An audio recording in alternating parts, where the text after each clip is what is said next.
our lesson, if we will talk about the air in the grade 12, and I chose a topic called air pollution to demonstrate for the grade 7 today. So if I speak faster, please let me know, then I will repeat it or very close for you.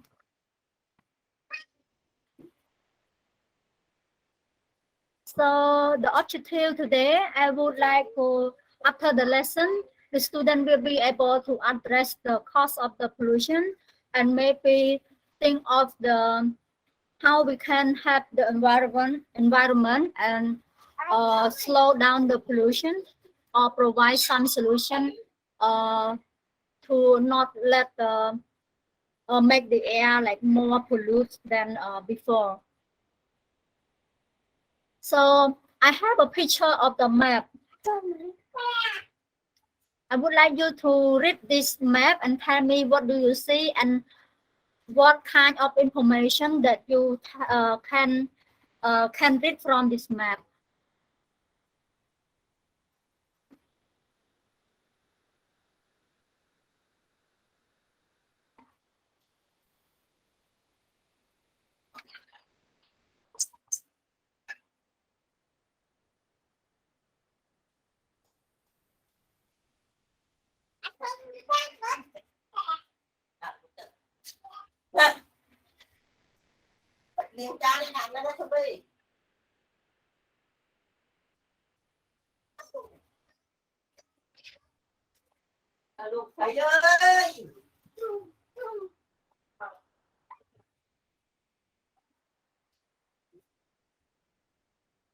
Hello?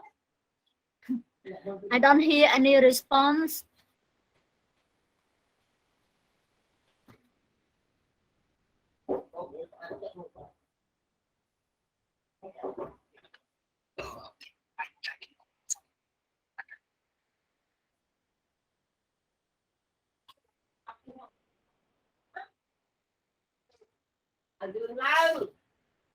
Lúc hồi nào cô ăn cho nuôi nhau mền.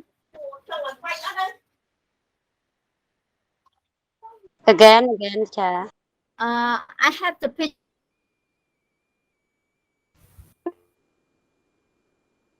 of the map like this. And I ask you all to read the map and what kind of information that you can read from the map.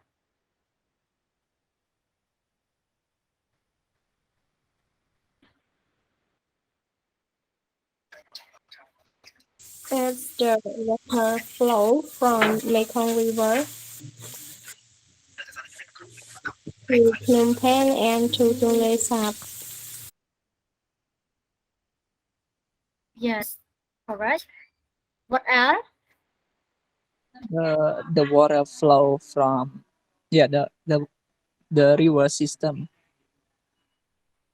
Yes, the waterway. Is it you mean? Yes. Yes. Yes. Water mean. So where are you in this map? In which spot? At the north, the west, or the east, or the south? I am in the middle in In the Kampong Cham. middle. In the middle, look like are you from Kampong Thom province? Oh, no. Kampong Cham. Kampong Cham, so somewhere really near the middle of the country, right? So anybody living? Sorry. I'm in the north. The north. So like Stung Trai, Scratches,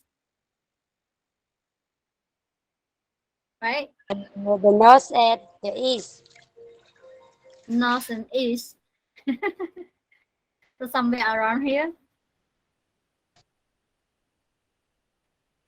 So anybody who living along the river?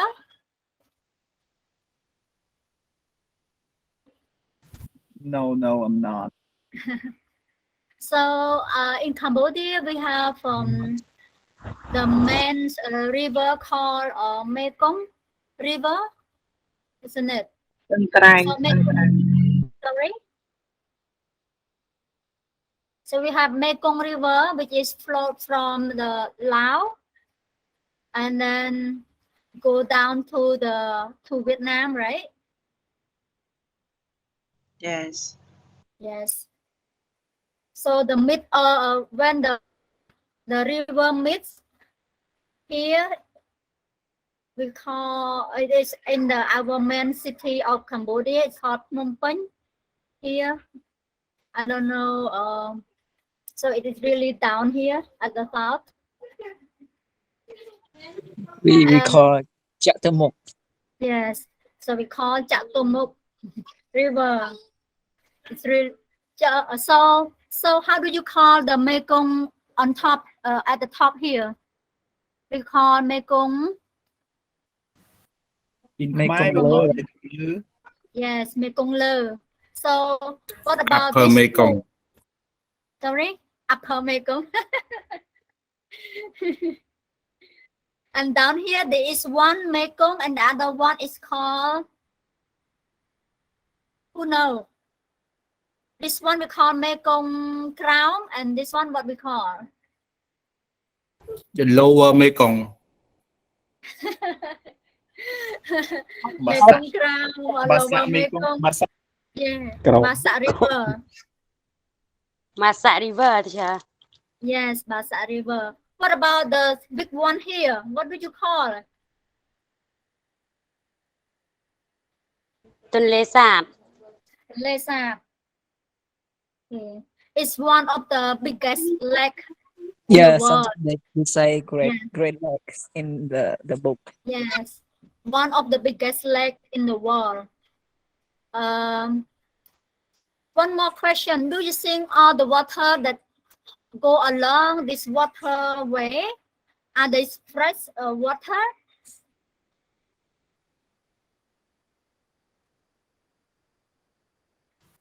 No, that's not fresh water. Not really fresh. What happened to We the say water in that in the river? past, maybe in the past, but now no. It used to be really fresh, but not anymore. It used to be like really fresh water, but not anymore. Why? Anyone can tell me why? And I'm saying present, teacher. Because of the people action.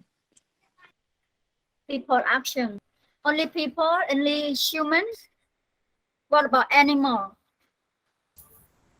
Because of development. Mhm. What people doing with that water to make it not really fresh anymore? Sometimes they make the factory and they flow something to the river. Yeah. They especially I think most likely the agriculture that stay along this river, maybe this part, right? Or maybe this part around Tonle Sap River. The agriculture they use too much chemical, and then they let the chemical run into the water, and the water runs across the country, and everyone use that polluted water, right? Yeah, that's it. Yeah, but this is only one part of the pollutions, right? But the other way also cause the pollution as well. Okay. I have one video. Let me re-share the screen because I forgot to share with the sound. I have a video we play for you. So what are you going to do with the while you are watching the video? So when you watch the video, you take note and list down some keyword that you think this is a keyword or maybe the difficult word for you and you want to translate it. List down at least 5 words for each of you, and we will share and discuss and help each other to translate those words together at the end of the video. Okay, I will reshare the video, the screen. Yeah.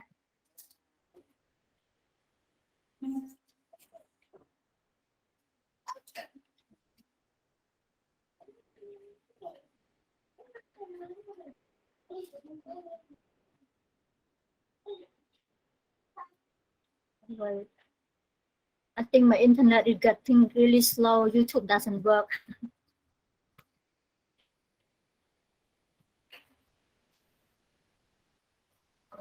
Coming.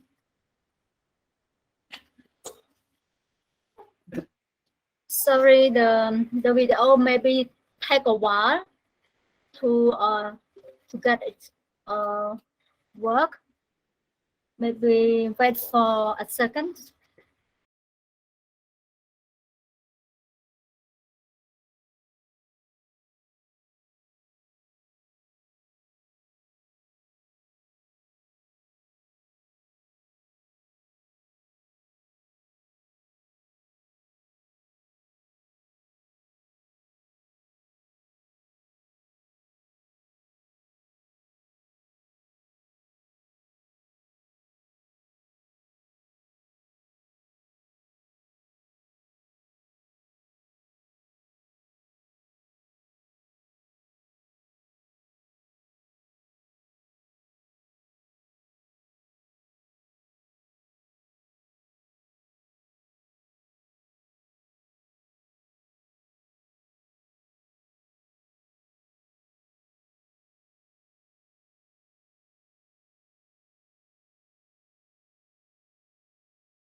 Okay.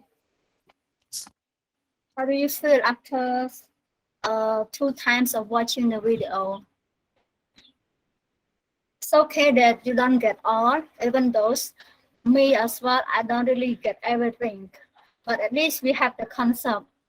So I will give you like 10 minutes to list down the vocab or any keyword that you have take note in your notebook. You can either share in the mid chat or you can take photo of it and share in the Telegram group. It's okay too. So take some time to think, write down and share in the chats, either in the chat Telegram or chat Meet. It's okay. Two-way, it's okay too. Excuse me, teacher. Is it about only the key term word or the explanation too? If you can provide just the key term, yeah, just share the key term. But if you can go further, then just provide the key term, which means you can also translate it in Khmer. Please feel free to do so. Can I Oh, just thank say, you. Sorry? can I just say it? Yes, you can say too, but if we have classroom norm, you have to raise your hand in order to share. Or maybe wait, everyone sharing, everyone write down first, and then at the end, after 10 minutes, I will go back to you. Is it okay too, teacher Lane? Okay, that's okay. Yes, that's nice of you. Thank you. So now you have 10 minutes to write down, either take photo and share in the Telegram or write in the mid chat, it's fine. Please take some time to think.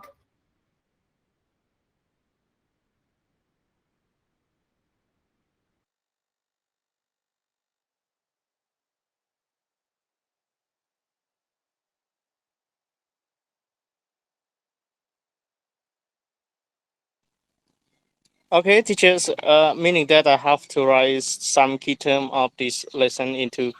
Khmer and translate it into English, right? Correct. But first, if you can translate it in Khmer, you can just provide the key term first. But if you can do both English and Khmer, please feel free to do it. You got it? Thank you. Thank you. You're Right. welcome. You're welcome. Okay, it's time. Thank you. I can see so many words sharing in the mid chat and also sharing in the Telegram group as well. Let's move to the keyword together. So I just copy some word that teacher said in the mid chat. It may be the same, but it's the same. I can delete it later. Okay. Like for the first one, you call fossil foil. In Khmer, what does it mean? Does anybody know? Does anybody know the first word? អន្តរផូស៊ីល ចា យើងហៅថាអន្តរផូស៊ីលឬក៏ព្រៃអន្តរឆៅប្រេងកាតឆៅណាលោកអ្នកគ្រូ How about the second word? Smoke. Sign the up. ចា second ពាក្យទី2ហ្នឹងយើងបកប្រែខ្លីថាអាប់តែអាប់ហ្នឹងគឺប្រភេទពួកផ្សែងដែលបានមកពីរោងចក្របានមកពីអីផ្សេងៗនៅប្រទេសយើងអត់សូវមានទេនៅស្រុកគេសបោអាប់ហ្នឹងវាអាចមកពីអាកាសធាតុឬក៏កត្តាប្រទេសដែលគេជឿនលឿនមានសបោរោងចក្រអីចឹងវាសបោអាប់ហ្នឹងហើយបើយើងនេះយើងអត់សូវមានទេដោយសារកត្តាអាកាសធាតុអីផ្សេងៗដែរ What about pollen season? This one is quite new to me too. Teacher, how about fog? Sorry? How about the word fog? The same or different? fog it fog it វាស្តៀងគ្នាជាមួយនឹង smoke នឹងដែរលោកគ្រូប៉ុន្តែវាដូចជាខ្ញុំពេលដែលយើងនិយាយពី fog ហ្នឹងវាដូចជារៀងក្រាស់ចង់និយាយថាវាមានលក្ខណៈក្រាស់ជាងណាចង់និយាយថាបើយើងនិយាយទៅវារៀងក្រាស់ជាងអា smoke នេះបន្តិចលោកគ្រូហើយបន្ទាប់មកវារួមជាមួយនឹងអាកាសធាតុដែរពេលយើងនិយាយពី fog ហ្នឹងវាដូចមានអាកាសធាតុត្រជាក់ដែរប៉ុន្តែដូច smoke នេះបើសិនជាផ្សែងនៅប្រទេសដែលគេអភិវឌ្ឍដែលមានរោងចក្រច្រើនអញ្ចឹងវាមានអាហ្នឹងអាប់នៅលើមេឃហ្នឹងក៏យើងហៅថា smoke ដែរតែដល់ពេល foggy វាតតែជាមេឃចាលោកគ្រូ ចឹងមិនចង់បានន័យថា smog នេះអាហ្នឹងដូចតាក់ទងនឹងផ្សែងដែលបកឡើងពីផ្សែងរោងចក្រផ្សែងអីហើយអា fog នោះផ្សែងធម្មជាតិទេណា និយាយថាអាប់ដែលកាត់ឡើងប៉ុន្តែភាគច្រើនវាបានមកពីផ្សែងរោងចក្រផ្សែងអីក៏ប៉ុន្តែចង់និយាយថាអាផ្សែង smoke នេះវាអត់សូវក្រាស់ដូច foggy វាដូចក្រាស់ជាងណាវាដូចមានលក្ខណៈថាវាដូចយើងនិយាយថាផ្សែងវាយើងនិយាយថាអាប់ដែរប៉ុន្តែវារៀងក្រាស់ជាងហើយដូចវាមានអាកាសធាតុហ្នឹងត្រជាក់ជាងតែខ្ញុំពេលខ្លះខ្ញុំក៏រៀងពិបាកបែងចែកអាពីរហ្នឹងដែរដោយសារតែជាភាសាខ្មែរយើងបកប្រែថាអាប់ដូចគ្នាប៉ុន្តែខ្ញុំអត់ដឹងថាគួរតែបញ្ចូលបែបម៉េចថាឲ្យវាខុសគ្នាហ្មងអញ្ចឹងខ្ញុំអត់សូវដឹងដែរពិបាកបញ្ចូលឲ្យវាខុសគ្នាប៉ុន្តែថាដូច smoke នេះវាដូចពេលខ្លះវាអត់សូវមានអាកាសធាតុត្រជាក់ក៏វាអាច smoke បានដែរតែ foggy វាដូចជា weather មួយដែរពេលអាកាសធាតុហ្នឹងវាមានលក្ខណៈរៀងមានអាប់ហើយមានរៀងត្រជាក់រឿងមេឃរៀងភ្លៀងតិចអីអញ្ចឹងណា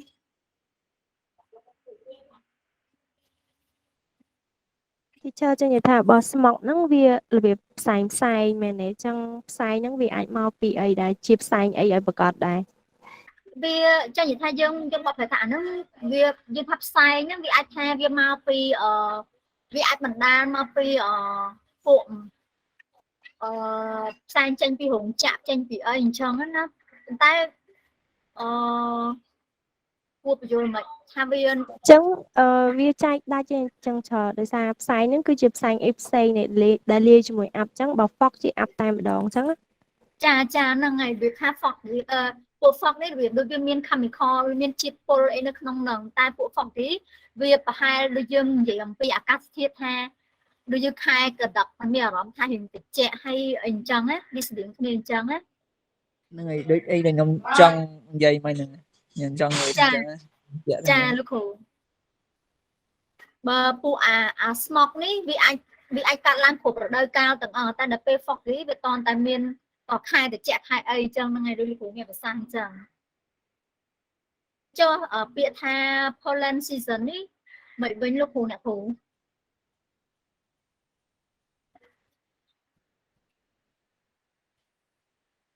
ពេលនេះខ្ញុំអត់ដែរនេះដែរខ្ញុំអត់ដឹងថាអារដូវកាលនេះជារដូវកាលអីគេអញ្ចឹងណាលោកអ្នកគ្រូនេះយ៉ាសំទោសលោកគ្រូអ្នកគ្រូដឹងជួយប្រាប់ខ្ញុំផងនេះខ្ញុំ highlight វា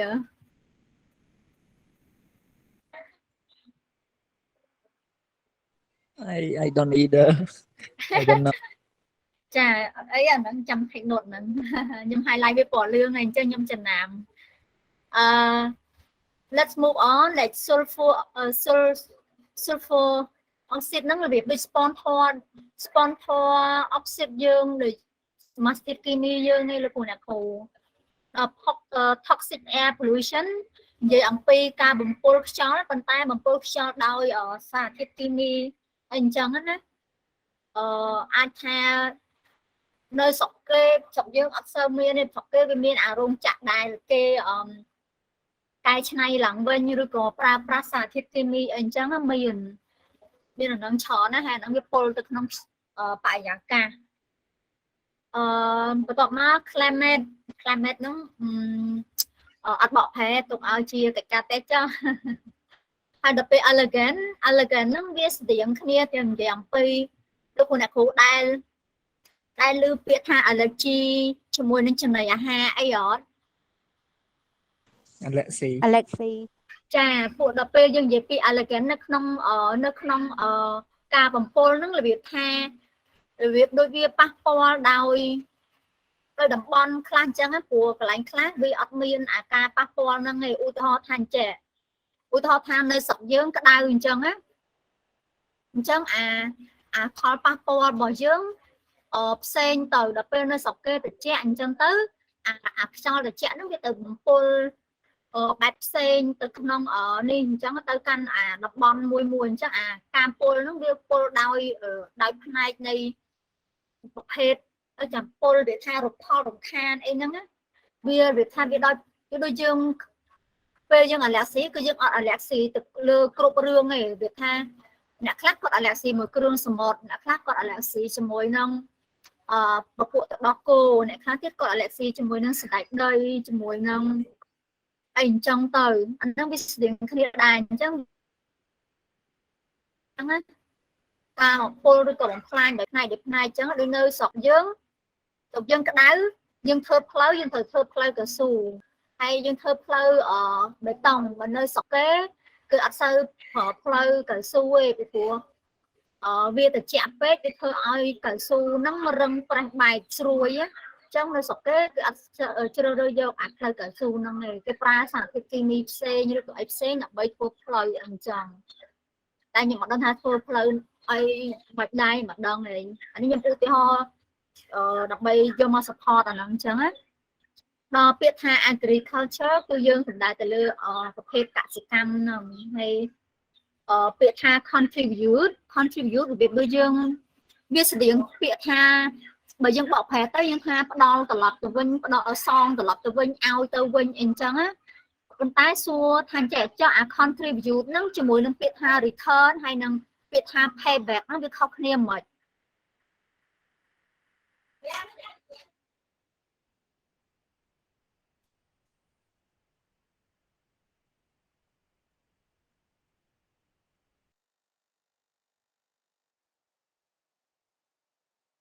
មិនដែរគូណាគ្រូ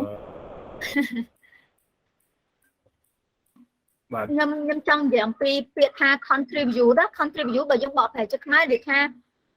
សងត្រឡប់ទៅវិញឲ្យឬក៏ឲ្យត្រឡប់ទៅវិញអីចឹងណាអញ្ចឹងចង់ព្រោះបើយើងបកប្រែអញ្ចឹងវាស្តៀងគ្នានឹងពាក្យថាpayback ពាក្យថា return the result of something ចាហ្នឹងហើយអាហ្នឹងដូចលោកគ្រូអញនិយាយថា result of something អញ្ចឹងហ្នឹងហើយត្រូវមួយយ៉ាងដែរអញ្ចឹងណាពីព្រោះពាក្យថាវាថា payback ឬក៏ return តើតែមានតែថាគេឲ្យអីមកយើងហើយយើងឲ្យទៅគេវិញអីអញ្ចឹងដល់ពេលអាកន្លែង contribute នេះក៏វាស្តៀងគ្នាអញ្ចឹងដែរមានគេធ្វើអីលឹកម្យ៉ាងមកលើយើងហើយយើងធ្វើរឿងត្រឡប់ទៅវិញតែអា payback និង return នេះវាអាចវិជ្ជមានវាអាចអវិជ្ជមានហើយ contribute នេះភាគច្រើនវាន័យវាវិជ្ជមានឧទាហរណ៍ថា payback អីចឹងវាថាលោកគ្រូអ្នកគ្រូវាថាអញ្ចឹងវាថាបុគ្គលម្នាក់ហ្នឹងគឺគាត់ឬថាកូនសិស្សម្នាក់អញ្ចឹងគាត់អត់ខំរៀនទេអញ្ចឹងចង់ក្រោយគាត់ប្រឡងធ្លាក់អញ្ចឹងអា result ហ្នឹងវា payback ប៉ុន្តែវាមិនមែនជាវានិយាយថាផលប៉ះពាល់បាទអា contribute ហ្នឹងមិនមែនលោកគ្រូ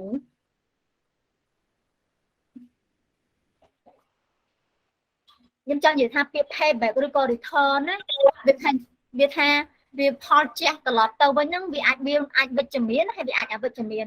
ខ្ញុំឧទាហរណ៍ថាអញ្ចឹងថាកូនសិស្សហ្នឹងក៏អត់សូវខំរៀនទេអញ្ចឹងលទ្ធផលរបស់គាត់ធ្លាក់អញ្ចឹងយើងអាចនិយាយថាអាហ្នឹងជា payback របស់គាត់ពេលដែលគាត់អត់ខំរៀនអាលទ្ធផលដែលគាត់បានមកវាអញ្ចឹងប៉ុន្តែពេល contribute វាអត់សូវមានន័យអវិជ្ជមានទេខ្ញុំអត់ដឹងថាគេអាចប្រើវាអវិជ្ជមានអត់ប៉ុន្តែបើសិនជាការប្រើប្រាស់ភាគច្រើនយើងប្រើអា contribute ហ្នឹងក្នុងន័យវិជ្ជមានអីអញ្ចឹងណាក្នុងន័យវិជ្ជមានហ្នឹងឧទាហរណ៍ថាខ្ញុំឃើញខ្ញុំទៅរៀនដោយបានអាហារូបករណ៍អញ្ចឹងខ្ញុំត្រឡប់មកវិញ ខ្ញុំត្រូវ contribute ទៅកាន់ community របស់ខ្ញុំវិញចឹងដូចថាយើងទៅរៀនអាហារទៅបានអាហារូបករណ៍ដោយសារសហគមន៍មួយចឹងឬក៏ការអង្គការណាផ្ដល់ឲ្យអញ្ចឹងប៉ុន្តែពេលដែលបានទៅរៀនអាហារូបករណ៍ហ្នឹងហើយខ្ញុំត្រឡប់មកវិញខ្ញុំផ្ដល់នៅអ្វីដែលខ្ញុំបានចេះដឹងហ្នឹងទៅកាន់កន្លែងហ្នឹងវិញឬក៏ទៅឲ្យសហគមន៍ខ្ញុំវិញឬក៏ទៅឲ្យទៅកាន់តំបន់ណាមួយកន្លែងណាមួយហើយខ្ញុំអាចប្រើពាក្យថាអាហ្នឹងគឺជា contribute របស់ខ្ញុំទៅក្នុង society ដោយពីព្រោះតែខ្ញុំហ្នឹងបានចំណេះដឹងពី society ពី community ពីអីហ្នឹងវិញមកដែរអញ្ចឹងណាអញ្ចឹងខ្ញុំ contribute នេះហើយខ្ញុំផ្ដល់ឲ្យដែរប៉ុន្តែវារៀងនេះគ្នាបន្តិចប៉ុន្តែឧទាហរណ៍ថាលោកគ្រូអ្នកគ្រូថាទៅខ្ចីលុយគេឧទាហរណ៍គឺខ្ញុំទៅខ្ចីលុយគេ1000អញ្ចឹងហើយខ្ញុំសងគេ1000វិញខ្ញុំមិន contribute ទេខ្ញុំសងគេអញ្ចឹងខ្ញុំអាចប្រើពាក្យថា return or payback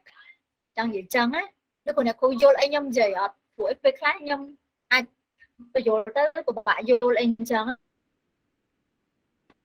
បានយល់នេះគ្រូចាតែ contribute នេះវាអាចស្រៀងគ្នាបើថាតកតងជាមួយនឹងធម្មជាតិអីដែរធម្មជាតិ contribute ជាមួយនឹងយើងអ្នក contribute ជាមួយនឹងធម្មជាតិអីដែរតោះមកដល់ពាក្យបន្តទៀតគឺ gasoline លោកគ្រូអ្នកគ្រូប្រើរាល់ថ្ងៃហើយអូខេពាក្យនេះបកប្រែនៅខាងលើហើយយ៉ាសំទោសនេះចឹងខាងលើអត់មានបកប្រែយើងនេះចឹង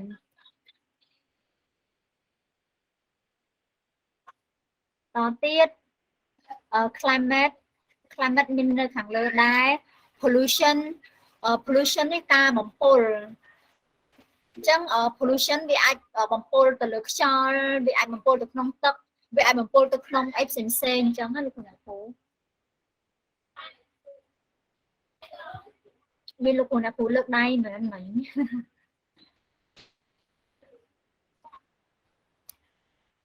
ចុះពាក្យថា photochemical វិញលោកគ្រូអ្នកគ្រូពាក្យថា photochemical នេះវាលោកគ្រូអ្នកគ្រូដែរលើសូរពាក្យថា photosynthesis នៅក្នុងជីវវិទ្យាគឺគេនិយាយអំពីការធ្វើរស្មីសំយោគដល់ពេលពាក្យថា photochemical ពេលនេះគឺយើងមិនទៅថតរូបមិនទៅថតរូបសារធាតុគីមីទេគឺចង់និយាយអំពីការសំយោគសារធាតុគីមីទៅវាបញ្ចេញនៅសារធាតុពុលនឹងឧទាហរណ៍ថាលោកគ្រូអ្នកគ្រូយើងប្រើប្រាស់សារធាតុដូចអាគុយឬក៏ថ្មពុលហើយយើងបោះចោលទៅក្នុងដីហើយតែអាចចំហាយនៃសារធាតុគីមីដែលវានៅក្នុងដីហ្នឹងណាវាភាយទៅក្នុងបរិយាកាសអីអញ្ចឹងណាអាហ្នឹងគឺច្រើនថាចំហាយវាហ្នឹងគឺច្រើនអាហ្នឹងគេហៅថាពពួកប្រភេទ photochemical ហ្នឹងឯងហើយtoxic smoke ម្ដងទៀត pollen pollution climate change air pollution greenhouse gas នេះលោកគ្រូអ្នកគ្រូដឹងហើយអូស្មန်ផ្ទះកញ្ចក់ចុះអូស្មန်ផ្ទះកញ្ចក់វាមានច្រើនវាមានកាបូនឌីអុកស៊ីតស្ពាន់ហ្វ័រឌីអុកស៊ីតអីច្រើនផ្សេងទៀត toxic polluted nitrogen oxide sulfur smoke អាហ្នឹងជាប្រភេទដូចបាននិយាយខាងដើមចឹងប្រភេទអាប់ដែលមានសារធាតុគីមីនៅក្នុងហ្នឹងfossil fuel និយាយពីfossil អន្តរជាតិប្រេងអន្តរជាតិយើងហ្នឹងប្រេងឆៅ global warming greenhouse gas ម្ដងទៀតចាទៅដដែលទេតាមពិតទៅវាមានពាក្យច្រើនហើយវាអាចមានពាក្យច្រើនទៀតដែលយើងអត់ស្គាល់អីចឹងមានពាក្យមួយចំនួនក៏ខ្ញុំអត់ចេះអត់ដែរលោកគ្រូយើងរៀនតែមួយគ្នាចឹងសង្ឃឹមថាមានពាក្យខ្លះលោកគ្រូអ្នកគ្រូនឹងបានរៀនជាមួយគ្នាមួយខ្ញុំហើយពាក្យខ្លះទៀតខ្ញុំនឹងរៀនពីលោកគ្រូអ្នកគ្រូដូចគ្នាចាបងចាបង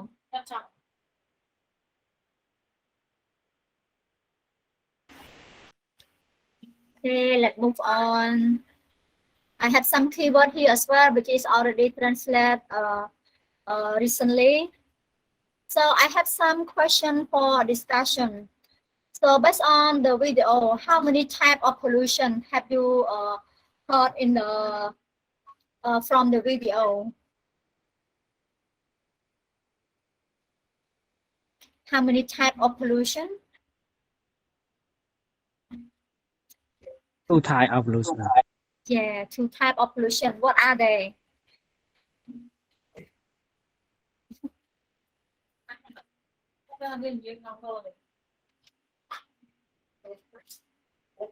So the first one is the pollution by nature,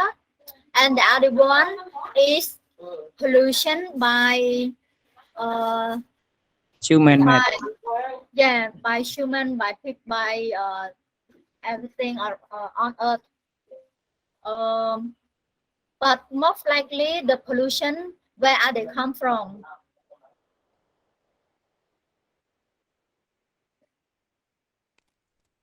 The So most likely, pollution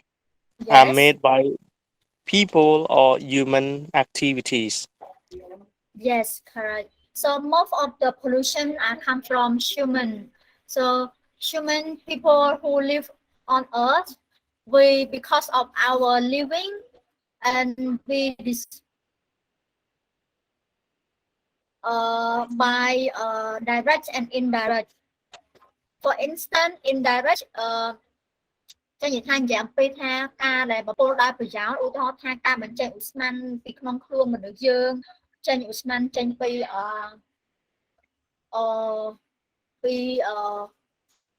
អីផ្សេងៗចឹងទៅតែវាថាបើការបំពុលដោយប្រយោលដោយផ្ទាល់ហ្មងវាថាគឺយើងមានបំណង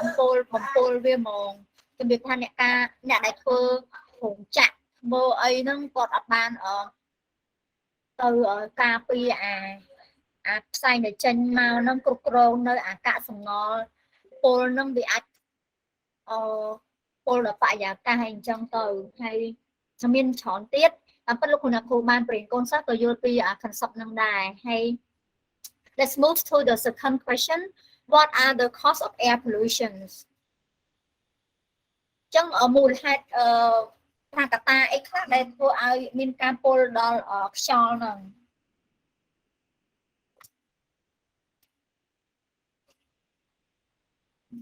ហើយលោកគ្រូដឹងអត់ថានៅពេលដែលយើងមកពុលខ្យល់ចុងក្រោយវាទៅណា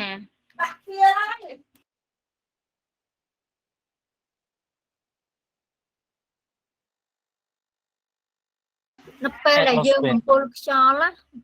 ហើយចុងក្រោយវា end up នៅកន្លែងណា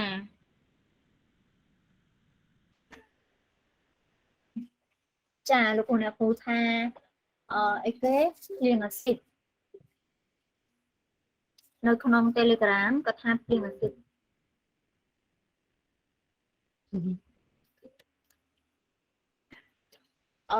ចារបៀបថាការបំពុលដោយពុលខ្យល់ចុងក្រោយគឺ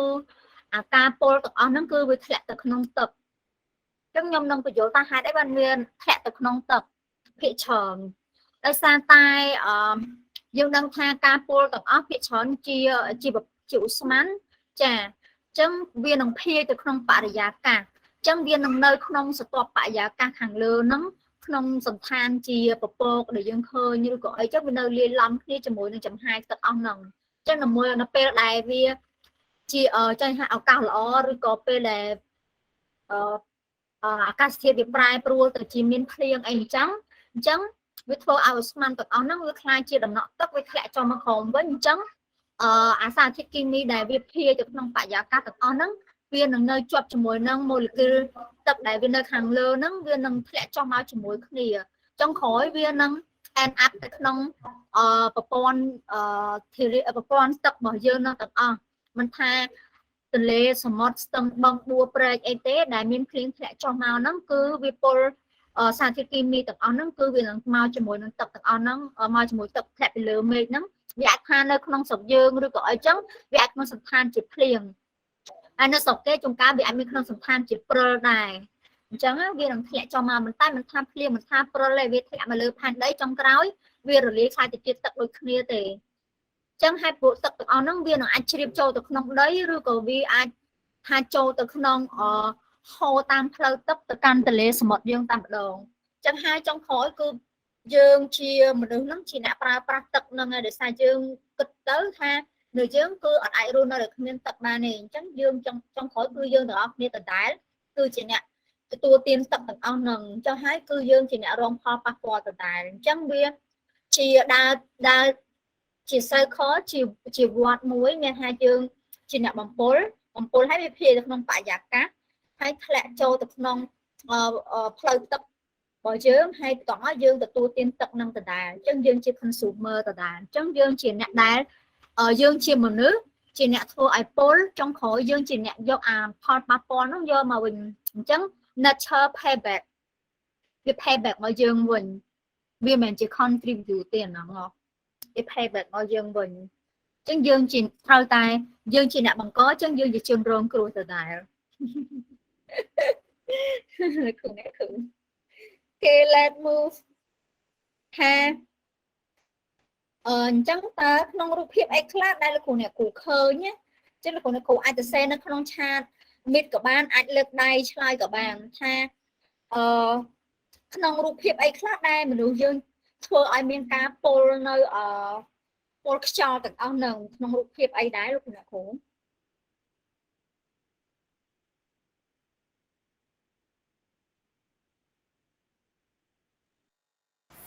like speed chemical for agriculture.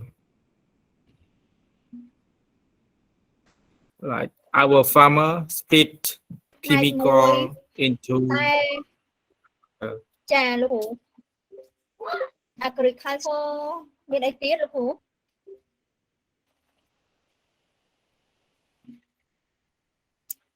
What about industry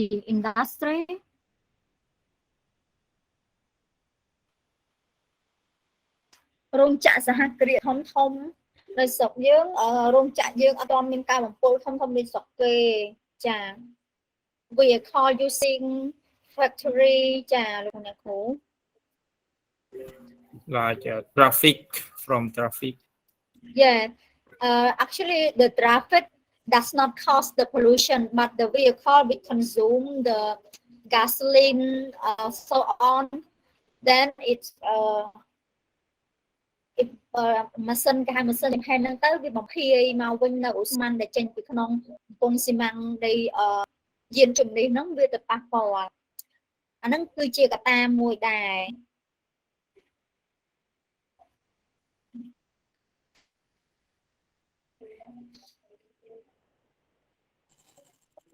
Teachers, I want to have I have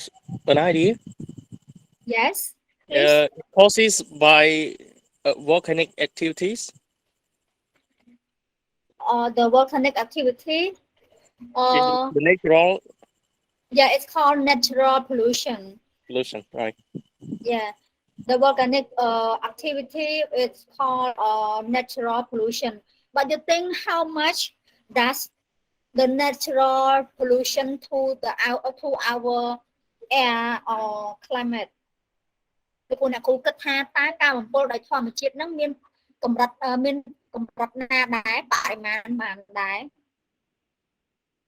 comparing to our human activity.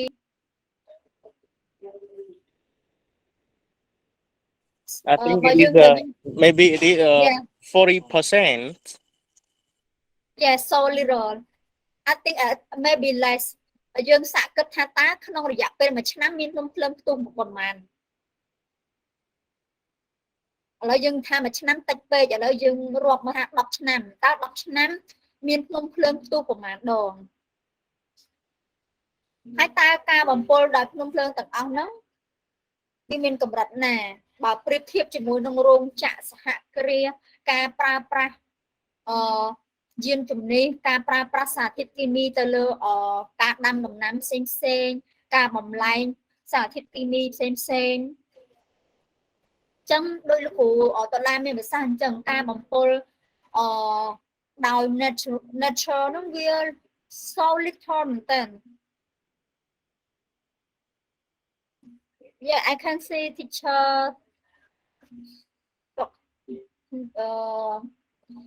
net មានអ្នកផ្ដល់តែដើមទៀត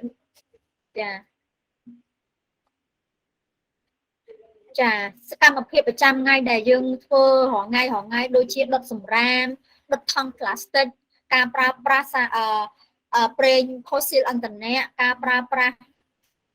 សារធាតុគីមីក្នុងការដាំដំណាំផ្សេងៗនោះហូរអាសារធាតុគីមីចូលទៅក្នុងផ្លូវទឹកអីហូរហែនឹងមានច្រើនទៀតហ្នឹងហើយចឹងមកដល់កន្លែងនេះលោកគ្រូអ្នកគ្រូខ្ញុំមានកិច្ចការផ្ទះហេតុអីបានជាខ្ញុំបញ្ចប់ថ្ងៃហ្នឹងលឿនI have an article here. So when I already post a slide in Google Classroom, then you just press on read here, then it's gonna go to a website របស់ UNICEF លោកគ្រូអ្នកគ្រូសូមពេលបន្តិចដើម្បីវានេះដើរអញ្ចឹងលោកគ្រូអ្នកគ្រូ So let's explain. So what is our homework? You gonna go to the website, read about the read what they say in the website UNICEF now. Then you just describe how much what do you learn from the reading ដែលខ្ញុំផ្ដល់ឲ្យហ្នឹងចឹងលោកគ្រូអ្នកគ្រូនឹងអានអត្ថបទហ្នឹងទៅចឹងវាជាលក្ខណៈ website មួយឯងលោកគ្រូអ្នកគ្រូអានហើយទៅសេខ្លីៗមកថាលោកគ្រូអ្នកគ្រូបានរៀនបានពីការអានហ្នឹងអីខ្លះទៅសេជាអង់គ្លេសមកហើយ submit ចូលទៅក្នុង Google Classroom យើង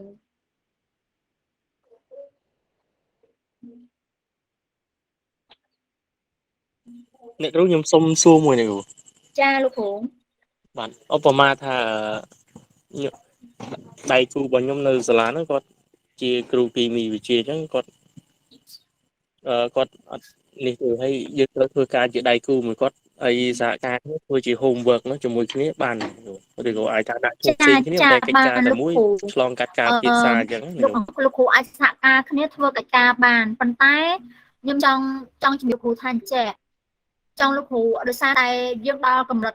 ចាស់កម្រិតយើងជាគ្រូបង្រៀនហើយខ្ញុំចង់ឲ្យលោកគ្រូគិតថាចេះពេលការងារមួយហ្នឹងយើងធ្វើរួមគ្នាមែនប៉ុន្តែមានចំណុចខ្លះលោកគ្រូអាចថែមថយដៃគូលោកគ្រូអាចថែមថយអញ្ចឹងខ្ញុំលើកទឹកចិត្តថាឲ្យលោកគ្រូសហការគ្នាប៉ុន្តែ not copy from each other.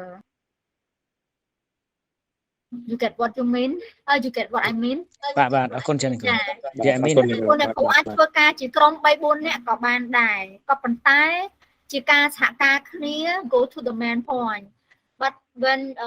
not copy like from each other ដូចកូនសិស្សយើងហើយដូចគ្រូអ្នកគ្រូដឹងហើយយើងធ្លាប់ធ្វើគ្រូគឺយើងដឹងហ្មងកិច្ចការចេញមកគ្រាន់តែចេញមកគឺដឹងតែ copy គ្នាអត់ដឹងថាអ្នកណា copy ពីអ្នកណាទេប៉ុន្តែកិច្ចការហ្នឹងទោះបីជាយើងសរសេរទៅក្នុងម្នាក់សរសេរដៃម្នាក់ទៀត typing ក៏ដោយក៏យើងអាចមើលដឹងថាកិច្ចការហ្នឹង copy គ្នាដែរអញ្ចឹងលើកទឹកចិត្តឲ្យលោកគ្រូអ្នកគ្រូអាចសហការគ្នាធ្វើកិច្ចការបានក៏ប៉ុន្តែមិនមែនមានន័យថាយើងត្រូវ copy ផាសពីគ្នាទេអញ្ចឹងគឺអាចឆ្នៃឲ្យរបស់ហ្នឹង unique មកជារបស់យើងដោយថែមថយនៅចំណុច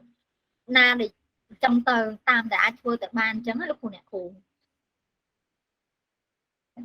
ចាខ្ញុំឃើញលោកគ្រូសុកគឹម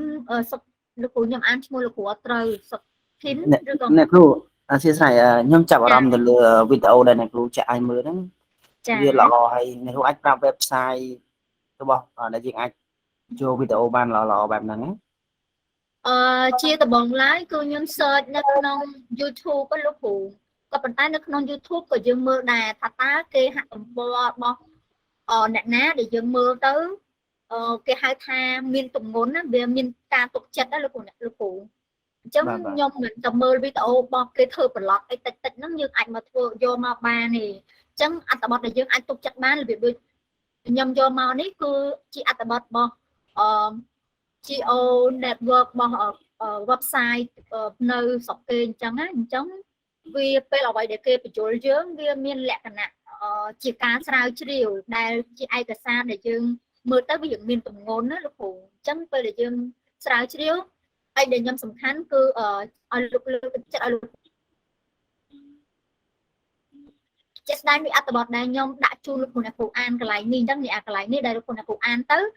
នឹងត្រូវរៀនបានហ្នឹងក៏ខ្ញុំអត់ទៅយកអត្ថបទរាយរងនៃគេទៅសេលេងដែរគឺវាចេញពី website របស់ UNICEF ខ្ញុំសុំ share screen ម្ដងទៀតទៅដើម្បីឲ្យបង្ហាញលោកគ្រូអ្នកគ្រូថាវាមិនអញ្ចឹងណាជា website ចាអញ្ចឹងនេះ website ហ្នឹងរបស់ UNICEF យើងឃើញអញ្ចឹងណាអញ្ចឹងអង្គការគេធំការដែលគេចុះផ្សាយអត្ថបទអីមួយគឺគេមិនចេះតែនឹកឃើញទៅសេអញ្ចឹងការសរសេររបស់គេគឺវាមានហេតុផលវាមានឯកសារយោងអីផ្សេងដែលគេហៅថាជាប្រភេទឯកសារដែលមានទម្ងន់ដែលអាចជឿនិងទុកចិត្តបានអញ្ចឹងណាលោកគ្រូអ្នកគ្រូអញ្ចឹងនេះជាឯកសារហ្នឹងលោកគ្រូអ្នកគ្រូឃើញថាវាមានរូបតុក្កតាអីអញ្ចឹងមកអញ្ចឹងលោកគ្រូអ្នកគ្រូចង់ចូលទៅមើលថែមទៀតកន្លែងនេះគឺវាមានជា PDF តែម្ដងចាហើយចុចទៅលើវាយើងនឹង download វាមក គឺ share screen ទៅអត់ឃើញផងនេះគឺ ដាច់មែនលោកគ្រូអត់ទេ screen ខ្ញុំ share ហើយលោកគ្រូ ឃើញតែមុខអ្នកគ្រូបតកតា ឃើញ អត់ទេលោកគ្រូ share screen ខ្ញុំឃើញខ្ញុំមើលឃើញក្នុងទូរស័ព្ទដៃខ្ញុំឃើញអេក្រង់កុំព្យូទ័រខ្ញុំប្រហែលជាកុំព្យូទ័រលោកគ្រូ មិនឃើញទេលោកគ្រូ ចាអញ្ចឹងលោកគ្រូអ្នកគ្រូនេះចឹងអត្ថបទនោះលោកគ្រូអ្នកគ្រូមិនអានទាំងអស់ក៏បានដែរលោកគ្រូអ្នកគ្រូអានតែមិនបន្តិចបន្តួចចង់និយាយថាអានតែចំណុចណាដែលលោកគ្រូអ្នកគ្រូចាប់អារម្មណ៍ក៏បានដែរអញ្ចឹងហើយលោកគ្រូអ្នកគ្រូមិនបាច់ចាំអានទាំងអស់ទេចង់និយាយថាបើសិនជាលោកគ្រូអ្នកគ្រូមានពេលអានទាំងអស់វាកាន់តែប្រសើរសម្រាប់ខ្ញុំណាប៉ុន្តែបើសិនជាលោកគ្រូអ្នកគ្រូអត់មានពេលទេលោកគ្រូអ្នកគ្រូច្បាច់យកចំណុចសំខាន់ណាដែលលោកគ្រូអ្នកគ្រូចាប់អារម្មណ៍ស្គីមវាមើលកន្លែងណាដែលលោកគ្រូអ្នកគ្រូចាប់អារម្មណ៍លោកគ្រូអ្នកគ្រូអានហើយលោកគ្រូអ្នកគ្រូធ្វើការឆ្លុះបញ្ចាំងនៅឆ្លើយនៅសំណួរខ្ញុំនេះសំណួរខ្ញុំនៅក្នុង homework ហ្នឹងគឺខ្ញុំសួរថាតើលោកគ្រូអ្នកគ្រូរៀនអីខ្លះបានពីការអានឯកសារហ្នឹងឯកសារដែលខ្ញុំផ្ដល់ជូនលោកគ្រូអ្នកគ្រូមុនហ្នឹងនេះលោកគ្រូអ្នកគ្រូចុចទៅលើ read here នេះមកអញ្ចឹងវានឹងទាញលោកគ្រូអ្នកគ្រូមកកាន់ page នេះអញ្ចឹងលោកគ្រូអ្នកគ្រូហើយលោកគ្រូអ្នកគ្រូអាចអោបមកក្រោមនេះអានឯកសារខាងក្រោមនេះក៏បាននេះមាន1 2 3 4 5ប្រធានបទ6ប្រធានបទនេះក៏បាននេះ7ដូចជានឹងឲ្យមាន8ប្រធានបទនេះលោកគ្រូអ្នកគ្រូពេលលោកគ្រូអ្នកគ្រូអានអាហ្នឹងក៏បានដែរឬក៏លោកគ្រូអ្នកគ្រូចុចទៅ download អានេះវាមានពាក្យថា Air Pollution UNICEF PDF ពេលលោកគ្រូអ្នកគ្រូចុចអាហ្នឹងទៅវានឹង download អូតូហ្មងទៅលើឯកសារនេះចឹងលោកគ្រូអ្នកគ្រូចូលទៅអានអានេះក៏បានដែរអំពិតវាតែមួយវាស្រៀងគ្នាអាចថាលោកគ្រូអ្នកគ្រូចង់ចូលចិត្តអានមួយណាជាងក៏អានទៅអញ្ចឹងលោកគ្រូអ្នកគ្រូខ្ញុំគិតថាវាអត់វែងទេហើយលោកគ្រូអ្នកគ្រូអានហើយសរសេរឆ្លើយសំណួរខ្ញុំថាតើលោកគ្រូអ្នកគ្រូរៀនបានអីពីអំណាចហ្នឹងពីការអានហ្នឹងជាកិច្ចការផ្ទះរបស់យើងលោកគ្រូអ្នកគ្រូទៅសេមកតាមការយល់ឃើញរបស់យើងអីអញ្ចឹងទៅបញ្យល់ឲ្យតាមជាក់ស្ដែងទៅអញ្ចឹងលោកគ្រូអ្នកគ្រូតោះនេះ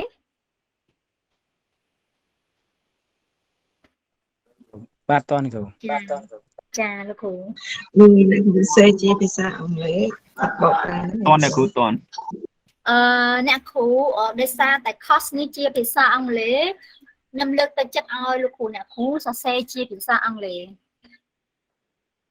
ប៉ុន្តែបើសិនជាលោកគ្រូអ្នកគ្រូមានអារម្មណ៍ថាអត់សូវ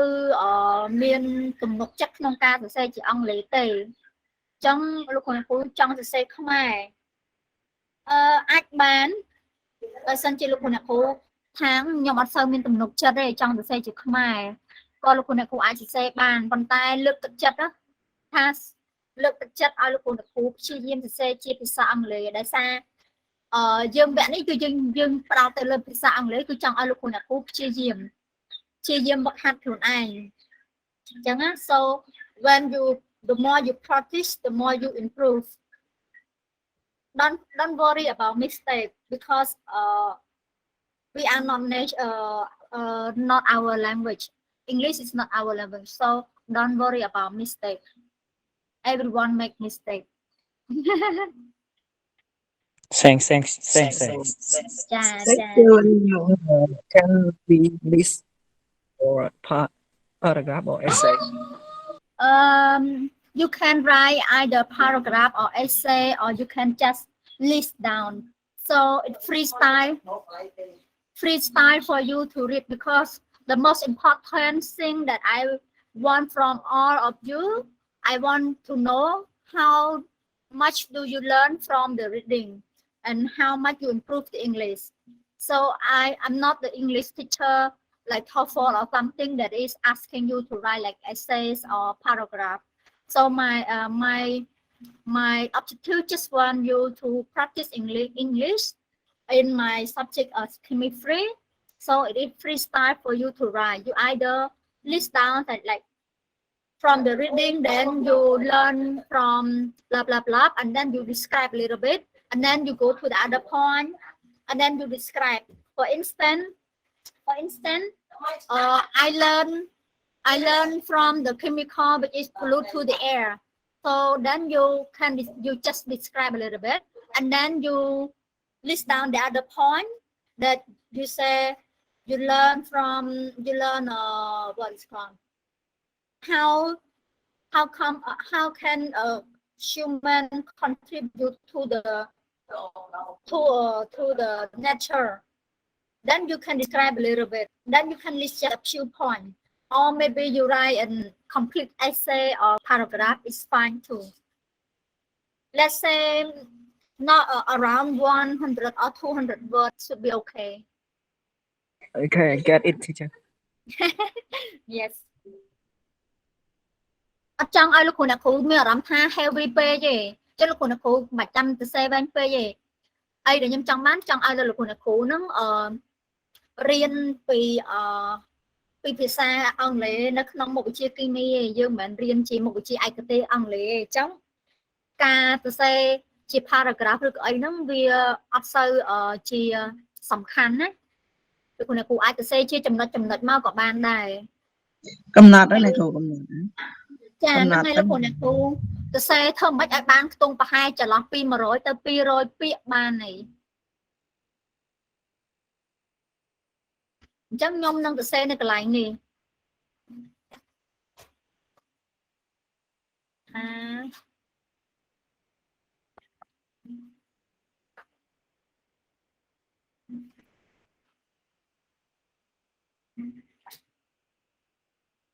ដាក់100ពាក្យសិនបានហើយអ្នកគ្រូលើកទី1 អូខេចាអ្នកគ្រូខ្ញុំដាក់ចន្លោះពី100ទៅ200ពាក្យអញ្ចឹងមានន័យថាលោកគ្រូអ្នកគ្រូអាចសរសេរចន្លោះហ្នឹងលើកពីហ្នឹងបានអត់ជាបញ្ហាទេបើលោកគ្រូអ្នកគ្រូអាចទៅបានអញ្ចឹងព្រោះអីខ្ញុំបារម្ភលោកគ្រូអ្នកគ្រូមកដែលគាត់ពេលខ្លះគឺគាត់អត់សរសេរបានអីអញ្ចឹងណាចា Okay, any questions? Any question about the homework? ពីហ្នឹងបានអត់ចុះក្រោយ Okay, so ពីហ្នឹងបាន ចាអ្នកគ្រូគឺសុខអីគេ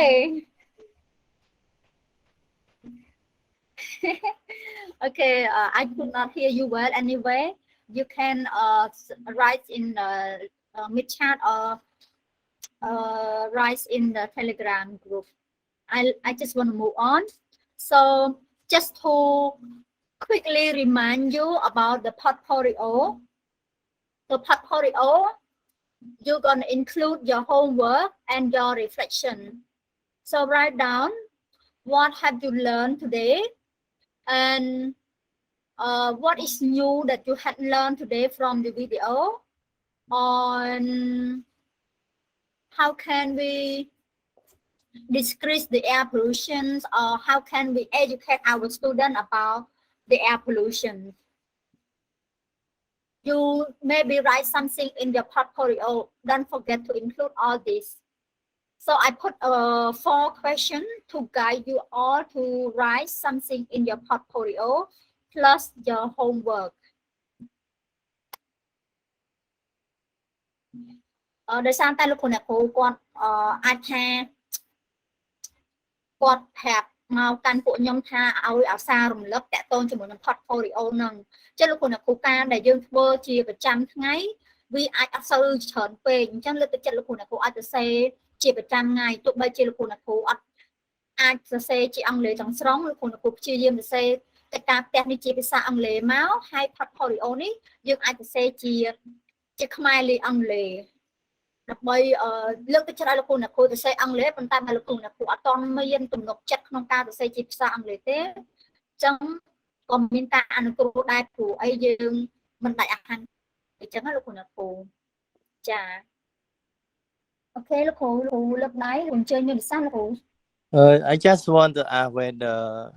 we write the entire homework in the portfolio or only the topic of the homework. Portfolio you include the homework, so my suggestion you write homework in your portfolio, take the photo of your homework, submit in the Google Classroom. Trong mình thay lúc côធ្វើកិច្ចការផ្ទះឲ្យលោកគ្រូជា Google Doc ឬក៏សរសេរអីចឹងណាលោកគ្រូថតបើសិនជា Google Doc លោកគ្រូថត screen ជា image ឲ្យលោកគ្រូ submit នៅក្នុង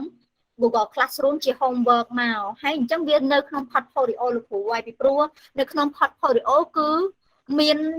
ទាំងអង្គទាំង homework ដែលលោកគ្រូអ្នកគ្រូធ្វើប្រចាំថ្ងៃហ្នឹង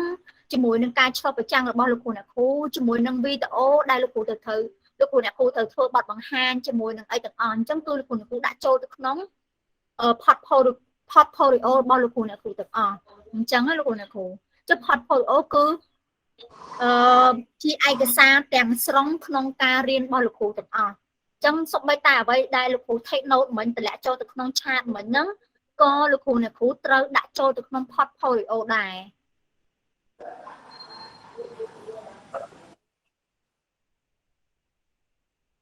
ហើយដែលបានជាយើងត្រូវការ portfolio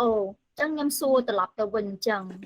ព្រោះលោកគ្រូអ្នកគ្រូហើយជាមានអ្នកគ្រូខ្ញុំសុំកាត់អ្នកគ្រូតិចខ្ញុំខ្ញុំសុំកាត់ម្សិលមិញខ្ញុំនេះមិនម្សិលមិញទេកាលពីម្សិលមួយថ្ងៃ